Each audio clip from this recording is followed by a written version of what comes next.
सकाळच्या सुरुवातीलाच आताच्या घडीची एक मोठी बातमी आहे। राजकीय वर्तुळातून ही बातमी आहे। आगामी निवडणुका ठाकरे बंधू एकत्र लढणार का असं बोललं जात आहे, कारण निवडणुका एकत्र लढाव्यात ही आमची भूमिका आहे। पालिका निवडणुकांसंदर्भात हे संजय राऊतांनी मोठे संकेत दिलेत। मोर्चा पार पडल्यानंतर चांगलंच घडेल असं देखील ते म्हणालेत। संजय राऊतांनी हे सूचक विधान केलंय।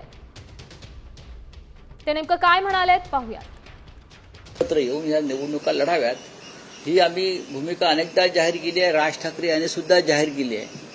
आता उद्याचा मोर्चा आटपल्यावर एक चांगलं वातावरण निर्माण होईल या महाराष्ट्रामध्ये, मराठी माणसांच्या मनामध्ये, आणि त्यातून आम्हाला खात्री आहे की नक्कीच चांगलं घडेल। अर्थात देवेंद्र फडणवीस असतील, एकनाथ शिंदे वगैरे वगैरे वगैरे त्यांनी किती आपटापट केली तरी मराठी माणसाची एकजूट फुटणार नाही।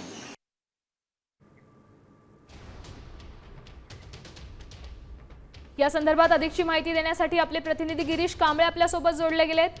गिरीश, या संदर्भातली अधिकची काय माहिती आहे? मागील काही दिवसांपासून ठाकरे बंधू एकत्र येणार याचा जोरदार चर्चा होत्या।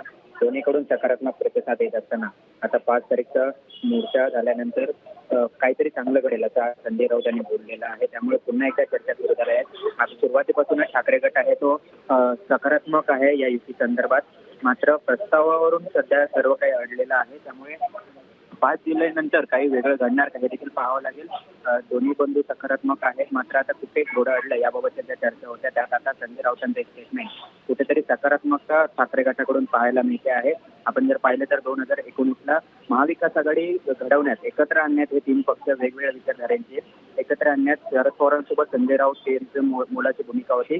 अशा स्थितीत आता 2 ठाकरे बंधू एकत्र आणण्यासाठी संजय राऊत मोलाची भूमिका बजावणार का हे पाहावं लागेल। कारण संजय राऊतांचं आजचं स्टेटमेंट हे काही स्वतःहून नसेल तर पक्षप्रमुख उद्धव ठाकरे यांच्या सांगण्यानंतरच ते बोलत असतात। त्यामुळे यामुळे कुठेतरी अजून तर सकारात्मकता नक्कीच। त्याच्यामुळे काय पुढे होणार पाहणं महत्त्वाचं आहे। धन्यवाद गिरीशजी, तुम्ही दिलेल्या या सविस्तर अपडेटसाठी।